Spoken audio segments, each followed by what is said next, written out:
Hello and welcome to our channel.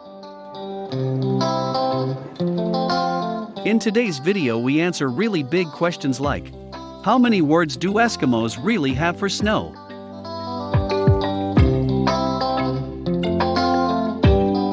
Or, for Pete's sake, who is Pete? If you are looking for answers to extraordinary questions, then you are in the right place. Let's get started. Although we usually associate turkey with Thanksgiving, it is a popular dish all year round and is the fourth most consumed meat in the US. But why we are missing turkey eggs on the shelves of supermarkets and even specialty stores? Supposedly they taste as good as chicken eggs, many say they taste even better. Female turkeys lay a maximum of 2 eggs per week.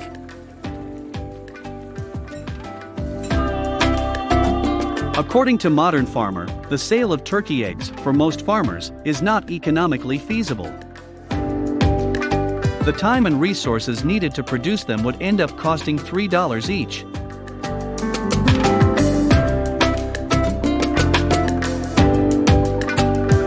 Are zebras black with white stripes or white with black stripes? Is it possible to answer this question with science? Zebras have black skin beneath their fur, but that doesn't mean that their stripes are necessarily white on black. The majority of a zebra's hairs are white. This suggests that the quadrupeds are white with black stripes. The true answer lies in a class of cells called melanocytes. Melanocytes are responsible for producing a pigment called melanin, which gives zebra hairs their color. White zebra hairs contain no melanin, and they come from melanocytes that have been turned off. Genetically speaking, zebras grow black hair by default, which makes the animals black with white stripes.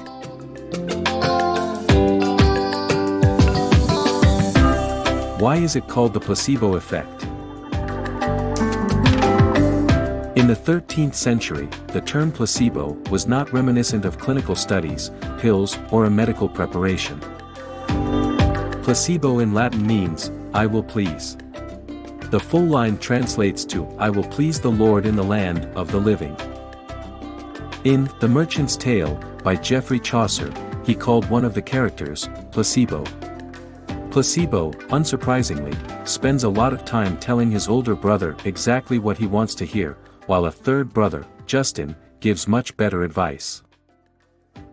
It makes sense that the word placebo, flattery with the intent to make someone feel good, even if it's not necessarily true, eventually landed in medicine, where it came to define any drug or treatment meant to make someone feel good.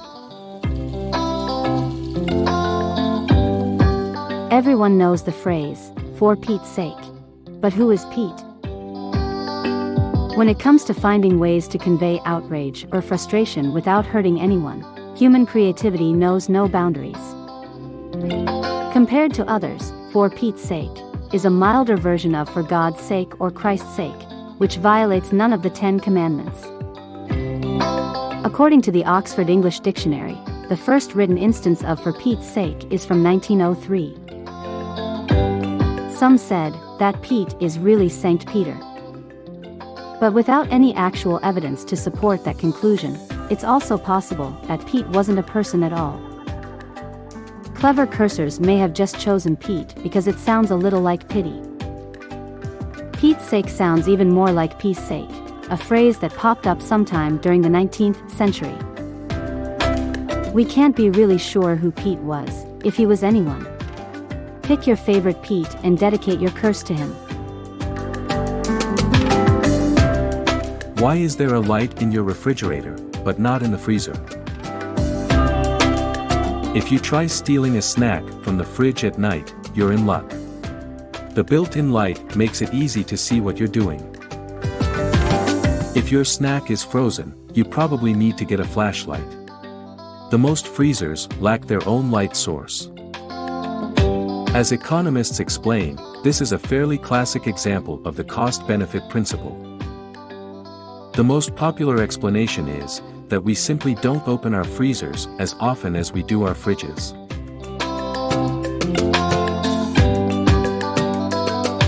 Why do we call hit movies blockbusters? Today, films that are very successful are called blockbusters. Although its meaning is now harmless, it was used in the 1940s to describe something much worse. The original blockbusters were large, highly destructive bombs used during World War II.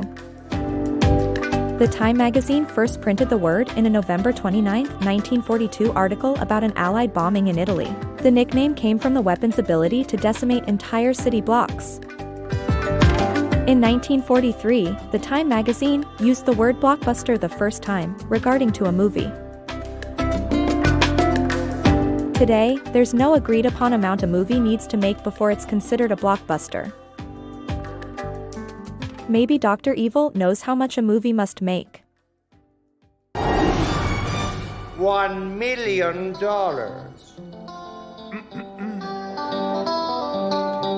How many words do Eskimos, or better, Inuit and Yupik, really have for snow? There is no single Eskimo language. Eskimo is a loose term, and often considered offensive, for the Inuit and Yupik people. They speak a variety of languages, the most common ones being Central Alaskan Yupik, West Greenlandic, Kalaalleq, and Inuktitut. The number of snow, ice, wind, weather terms in some Arctic languages is impressively vast, rich, and complex. Central Siberian Yupik has 40 such terms, while the Inuit dialect spoken in Canada's Nunavik region has at least 53, including Matsuruti, for wet snow that can be used to ice a sleigh's runners, and Pukak, for the crystalline powder snow. The exact number of different words for snow will probably be 50 to 100, but could also be much higher. Thank you for watching our video. Don't forget to leave us a like, subscribe to our channel, and leave us a comment. Stay healthy and be always happy.